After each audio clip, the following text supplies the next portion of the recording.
Welcome to the Thin Blue Line Outdoors. My name is Cody Johnson, and I'll be your host. I'm one happy hunter right now, man. Alright, guys. Here she is. Here at the Thin Blue Line Outdoors, we have three goals. Show you a good time. I just shot him. Teach you something. Planting some clover down. And lead by example. It's looking good. Great though. Congratulations. Thank you, sir. If I can accomplish one of those three, that's a win in my book. Thanks for listening. Be safe out there.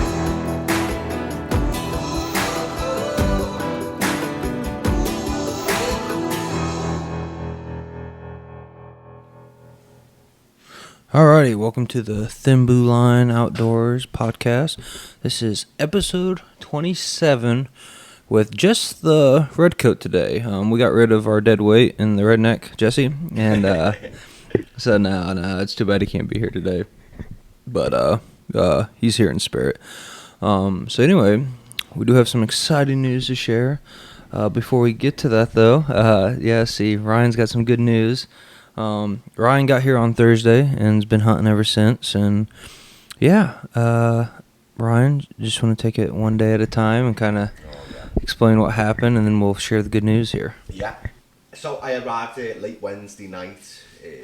Just super pumped to get here as I always am. Got here Thursday morning, started my hunt, done an AM and PM hunt, and on the first morning, Thursday, our deer cast was saying it was supposed to be a great day for hunting, of which it was. And in the first 30 minutes, from 30 minutes before sunrise to sunrise itself, I'd seen a total of 3 deer.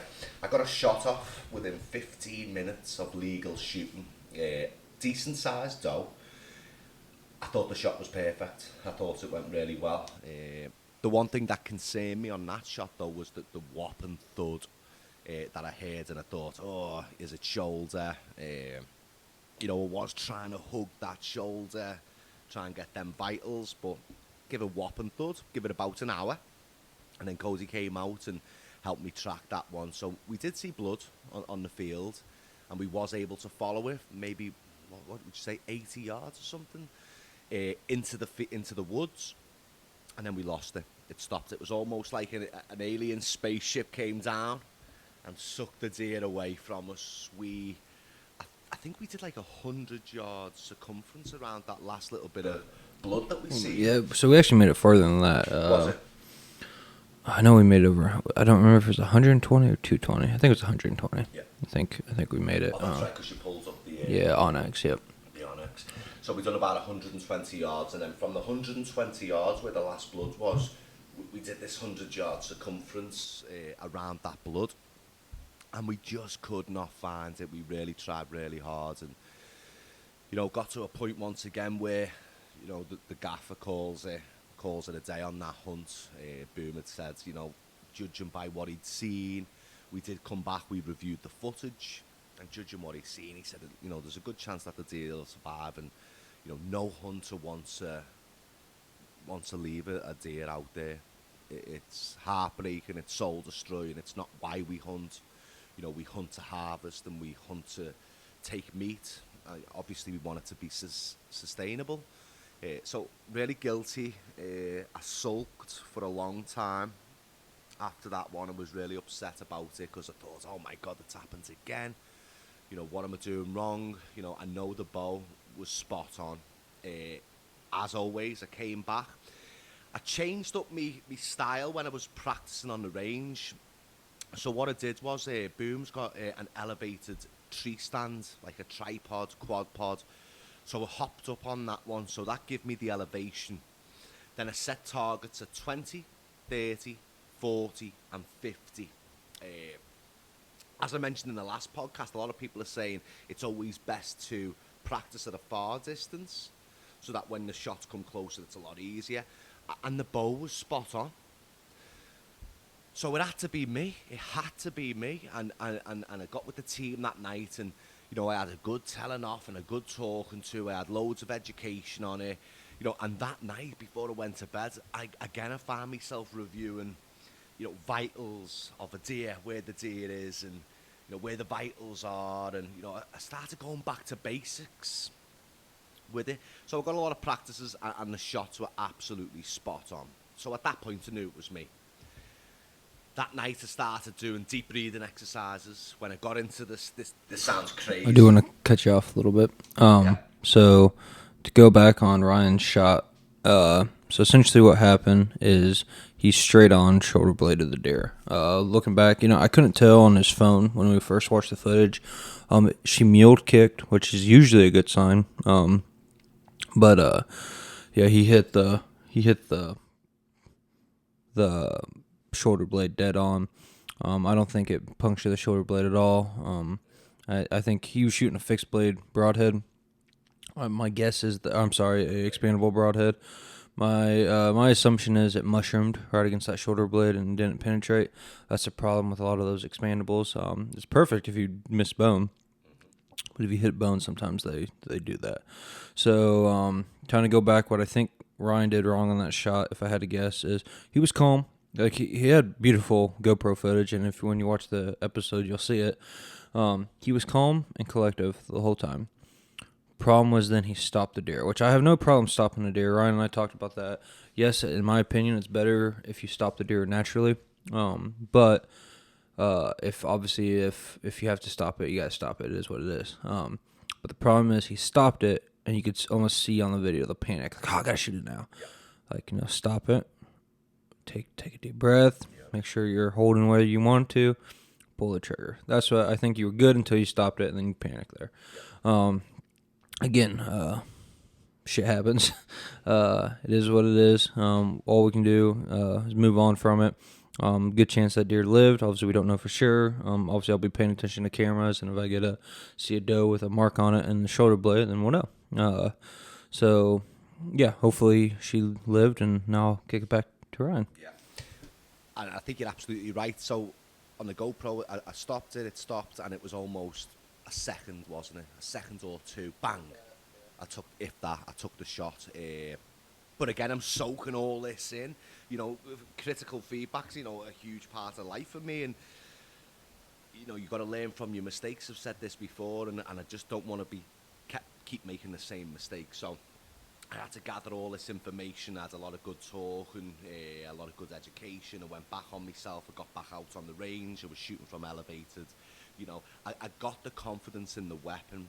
So as you know from the last one, I'd done a lot of practice with me compound bow. That got damaged once again. So I had to switch about a month ago to the crossbow. So I knew that I didn't have enough practice shots, which is never a good thing. But I think one thing I've definitely learned, and I'm taking away from this trip, is you've got to know your stuff. And I think I was underprepared. I thought I was prepared, but when listening to you, Boom, and listening to Jesse and reviewing and reading what I did over the weekend, I wasn't.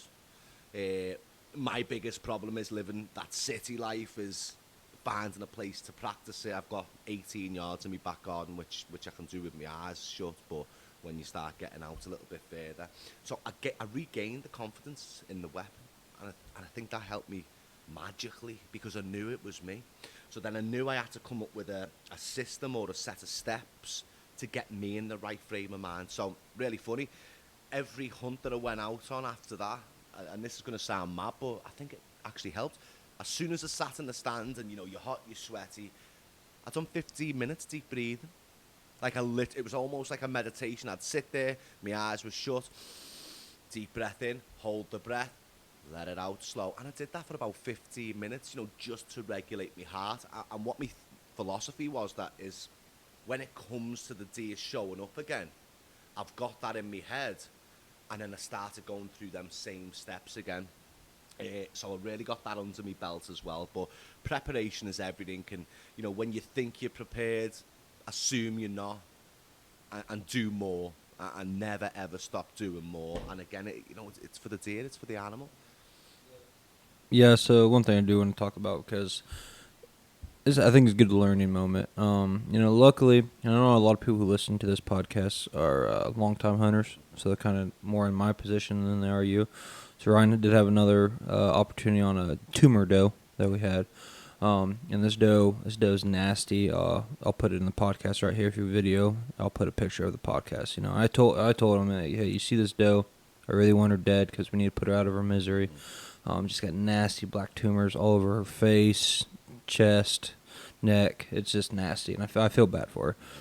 So sure enough, Ryan saw her I think that same day, right? The first day? Yeah, Yep. that was the afternoon. Yep, he went out there, and actually she's in the field, and he was actually be able to put a stock on her, which I wasn't there.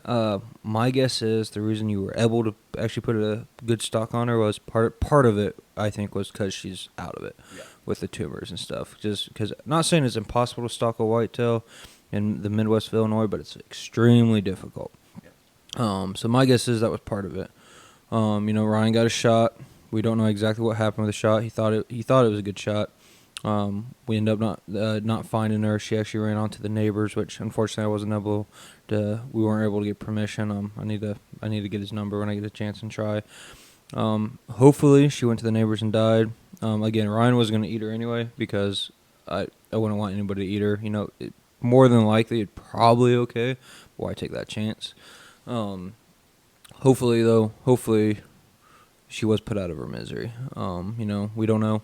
Obviously, we don't know exactly where the arrow hit and stuff. But the main reason I want to talk about that, though, is, so I'm at work and I'm hearing this. I'm like, okay, he shot 2 deer. We haven't found it. we need to have a talk with Ryan and figure out what's going on. He went back on his own, which is good for you about how much you didn't go out then. After you looked for that deer, you went out and you spent the rest of the afternoon shooting. Yep. So that credit for you because nobody made you do that. You did that on your own. So that's 100% credit to you. But Jesse and I actually were texting back and forth about it. I'm like, okay, how can we got to have a talk to Ryan, whatever, figure out, because, obviously it wasn't the weapon. It's something Ryan was doing. But anyway, so here's what I think important thing for if you're, help mentoring a newer hunter. We didn't yell at you, we didn't do anything like that. We set him down the next morning, and first thing, I didn't know what the yips were. And if Jesse's listening to this, he'll laugh. He goes, I think Ryan's got the yips. I'm like, I have no idea what that even is. And it's just when you just it gets in the moment, you make a bad play. In football-wise reference, you make a bad play, and then you just keep making bad plays. I guess that's what the yips are. If Jesse's wrong, let him hear about it. But well, that's news to me. But anyway, which I agree. I agreed with Jesse on that. So we set Ryan down. Yep. We talked to him you're a good shot on the range. You're a good shot. It's something in the moment. Yeah. Something in the moment is going wrong with you. And that you got to. To me, you got to figure out the right mentality you need to be in, and which my mentality has changed from time to time in my years. 1 year when I was dead on about killing deer, I was angry at all the deer. I don't know why. Honestly, it probably wasn't a healthy mentality, but it worked. I'd be angry at the moment, and then afterwards I'd be just grateful and stuff like that. The kind of mentality I am now is I'm usually pretty confident.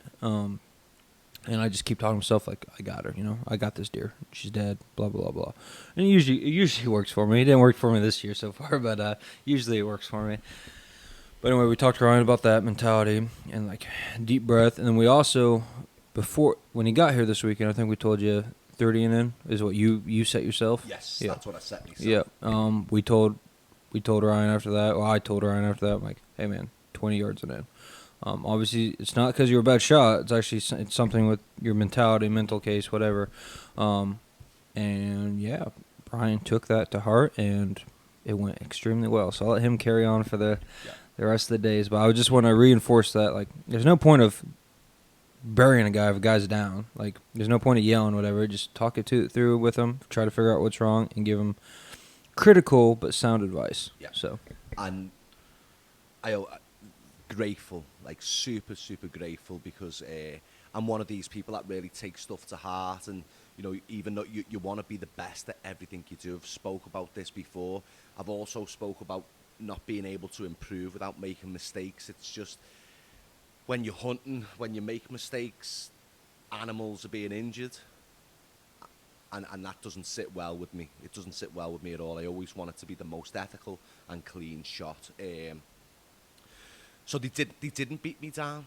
I was already down. I don't think you could have beat me down any harder than I was already doing to myself, because I was. And the way they said it was, the yips. Jesse mentioned the yips. I'm like, boom, I had no idea what the yips were. I was working through my head, YIPS, is that you incompetent piece of shit? I was like, what the? So, as I say, my mentality, I'm natural at beating myself down when I'm not on point.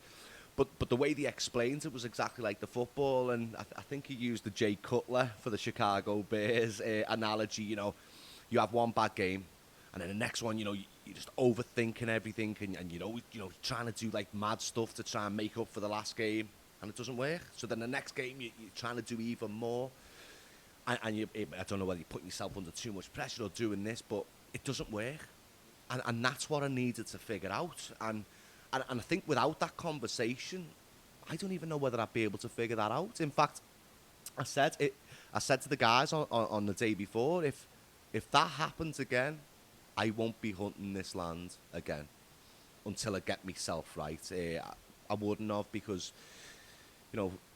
once, twice, but come on, I had to figure something out, and them having that conversation with me sort of led me to like me natural stuff that I do on the job, and it's mental health and controlling anger or controlling whatever it is, anxiety, and controlling that and figuring it out. And everyone's going to be different. But one thing I tried was, again, that deep breathing, controlling that heart rate. I'm a very excitable guy. For those that have met me and anger, I'm dead excitable. So as I am fairly new to hunting, considering Boom's been doing it all his life, I'm fairly new, and I've got to remember that. But I see it here and like, oh shit, and then my heart's pumping and my legs are fucking shaking before I've even took the shot. So that's one thing that I had to control, and I know that one way of controlling that is controlling your breathing. So, as I say, after that one, and I spent on that day, I spent more time tracking deer than I did hunting deer. I hunted 30 minutes in the morning. On the walk out, I didn't even get to the stand. I was walking out and she was in the middle of the field, which was really weird because it was like 12 o'clock. Full sun, roasting. I thought, what? And I was able to put a stalk on it. I closed in from 60 yards and I must have got to 25, 26 yards. Now it's a bean field. And I'm crawling, but then I'm standing as well. We're eye level with each other, that close. There was more blood on that second shot than there was on the first shot, and I got footage of that and loads of photos. It looked like blood was coming out of both sides. But as I said, I done more tracking for that deer than I did with the first deer, and it got right up to the neighbour's line. So, if I had to guess what happened on that, so when we had our talk with Ryan the next day, he was aiming. So actually, this is a question for you.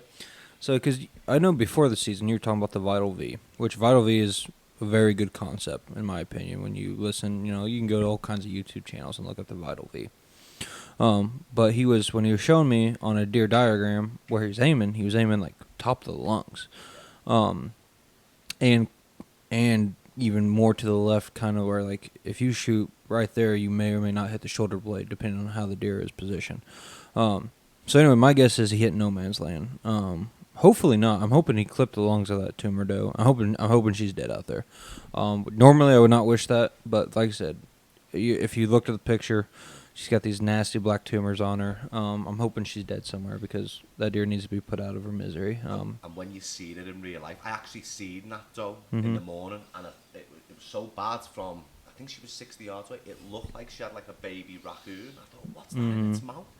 When I seen it up close, like a turkey's neck, massive black jelly, like hanging off the face, and I could see it all. It was terrible. Yeah, like I said, if you're watching this video version, you just saw the pictures.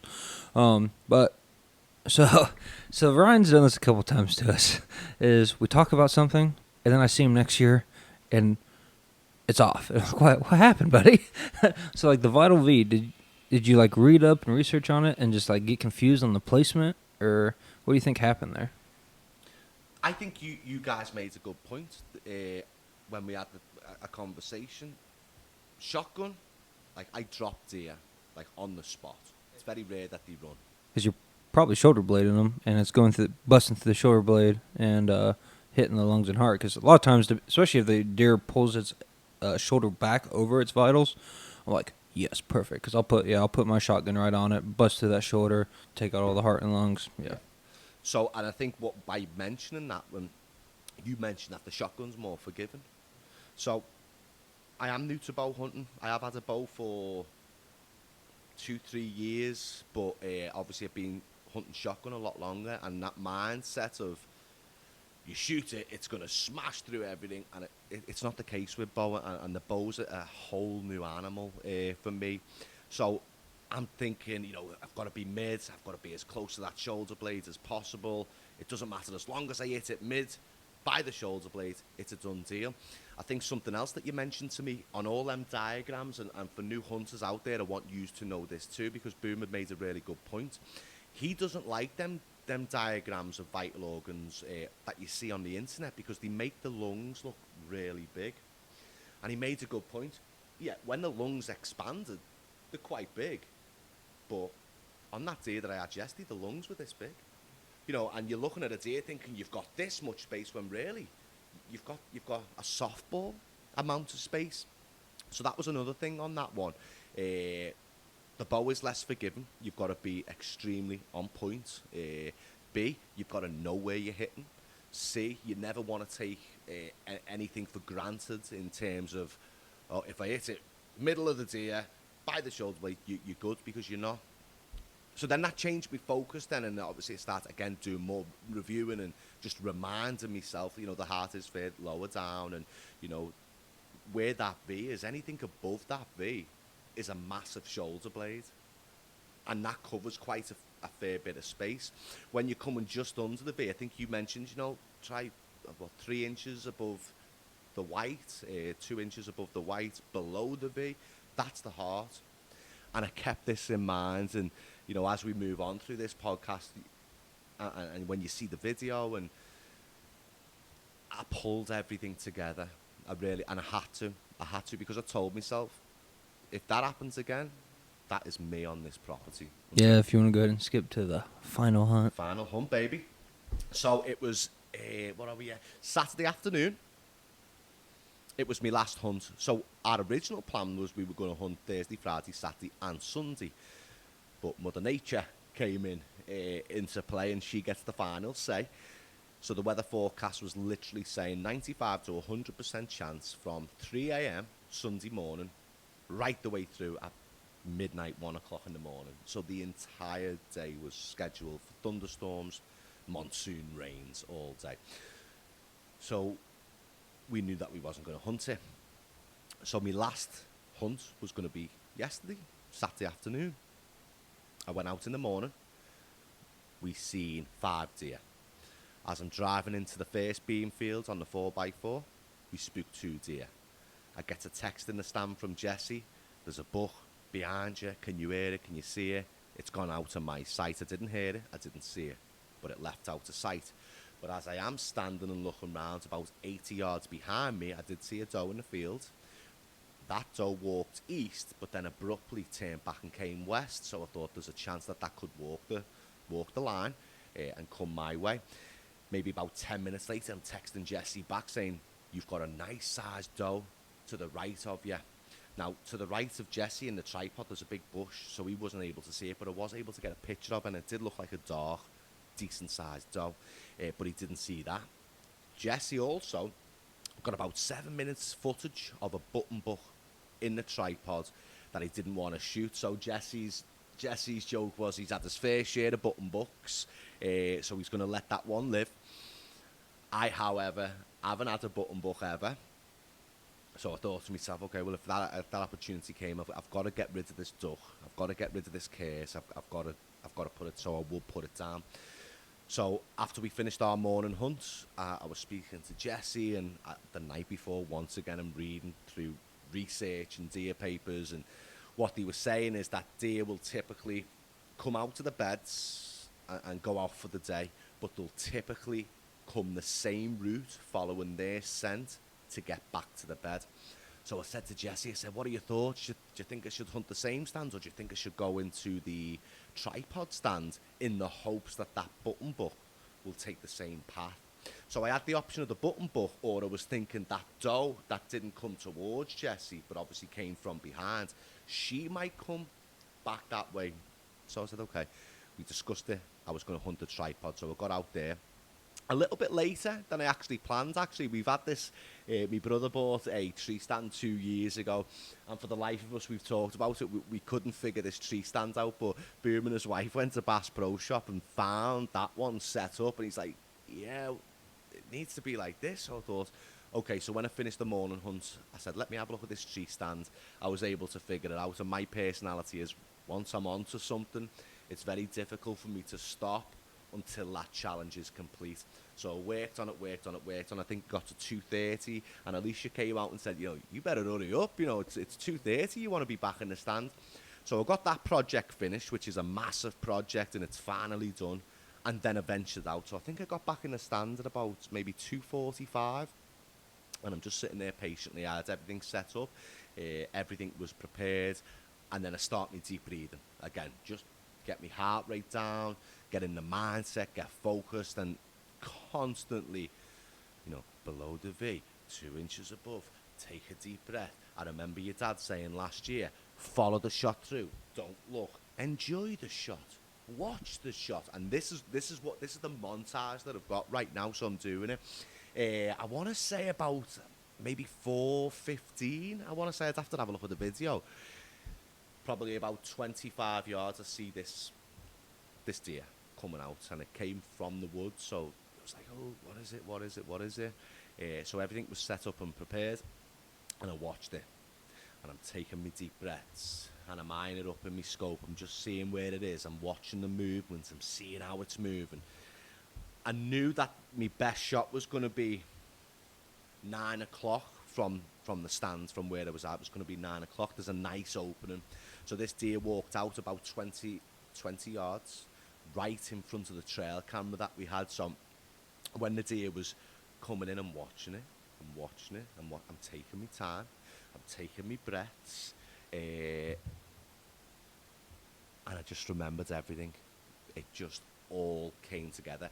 And I actually hope that you put a little picture of this, because when Jessie had sent us the video that morning, I took a screenshot of the deer, and I remembered what the lads were telling me the night before, and what I did was I put a circle on the deer, and I sent it to the lads, and I said, so if that was me, and I was sitting in that position, and that deer walked there, that circle is where I'd hit it. And he said, that would be a good shot. So I'd love for you to put, if you can, a picture of the deer down, and that picture, the screenshot that I sent you. And guys, when I say it all came together, it was magical for me, because it all came together. And shot placement was great. I knew it was a good shot. I didn't give it long, because, and you'll see on the video, a couple of times I think I heard it fall. So I knew it was down. I knew it was a good shot. I could see my arrow from there, so I knew it went through.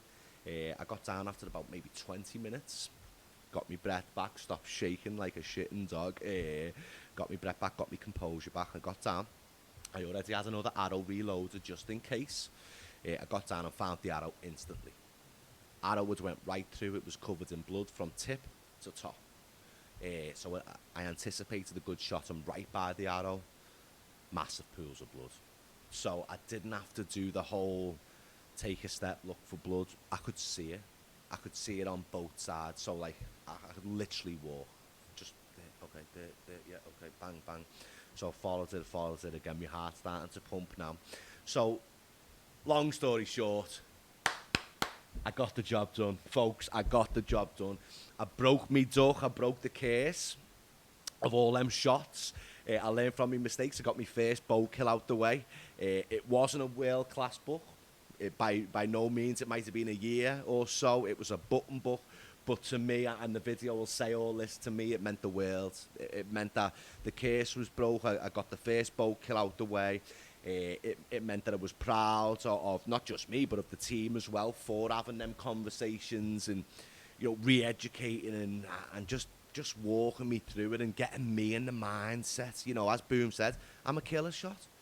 The shots that I took, 20, 30, 40 and 50 yards was so tight, and So the shot's good, the bow is good, it's me, it's in your head, and once you come out of your head and get in that zone, it's almost like I feel at first when I seen an animal, my zone was like this. But as a new hunter, you've really got to bring that zone. And I think you've told me before, what is it, aim little, shoot little, or... Aim small, miss small. Aim small, miss small. Yep. So where I had a vision like this, to bring it down, now you're just focusing on that one small spot, the heart, and it's no bigger than the fist. So, I tracked it, maybe no more than 50. I might want to say 40 yards. I'd have to walk them steps again, but I want to say it was under 50, probably more than 40, down a little small hill.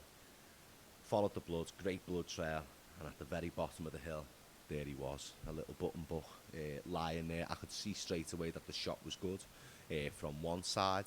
When I turned him over, I could see the shot was good from the other side. The arrow did go right through.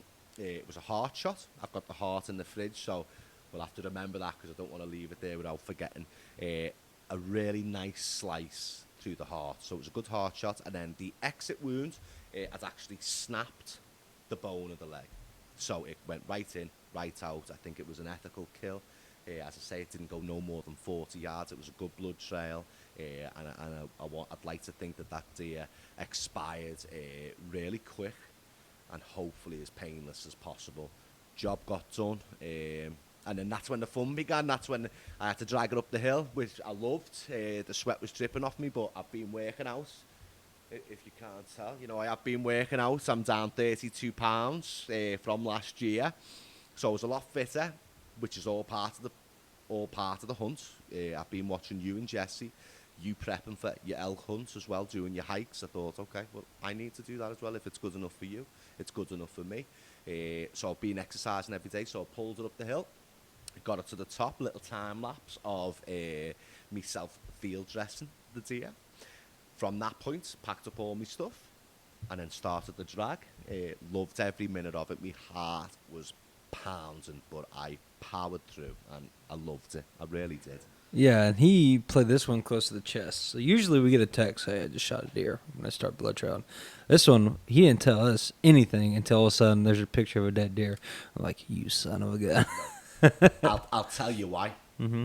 I knew this was a good shot. Mm-hmm. And I knew your expectations, and I knew everything that you've been working with me on.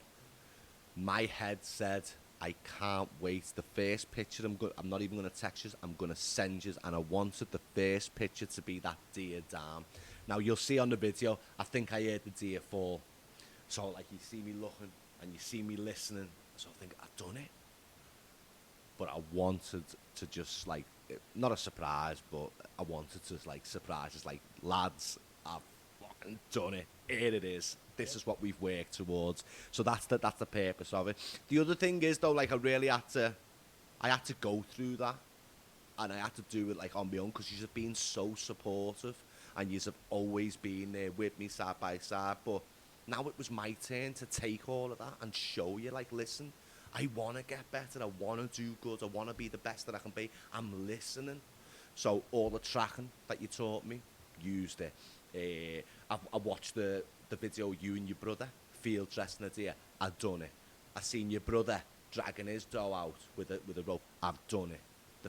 So everything just came together, and I wanted to show you that, thank you for being patient and keep on training me and being patient with me most of all. But that was the end goal, and that's always been the end goal. And for me to show you that picture, that meant so much to me, and I was very grateful.